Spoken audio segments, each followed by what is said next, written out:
ও বাবলুদা, কি করছেন? এই তো বসে আছি ভাই, বসে আছি। আচ্ছা বাবলুদা, জামাই ষষ্ঠী কেমন কাটলো এই বছর?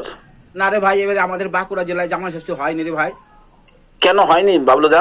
এই জামাইরা সব মিলে আন্দোলন করেছে, বন্ধ দেখেছে যে যে এই যে আম কাঁঠাল, প্রতি বছর আম কাঁঠাল খাই, দই মিষ্টি খাই, এতে এনার্জি আসে না।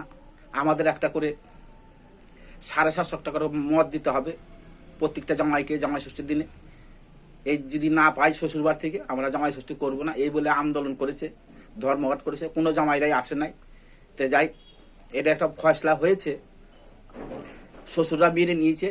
এবার প্রতি জামাই ষষ্ঠীতে প্রতিটা জামাইকে একটা 750 করে মাল দিবে, এটা মীমাংসা হয়েছে। এটা সামনের বছর থেকে আবার জামাই ষষ্ঠী হবে, এই বছর হয়নি রে ভাই, এই বছর হয় নাই, সামনের বছর হবে।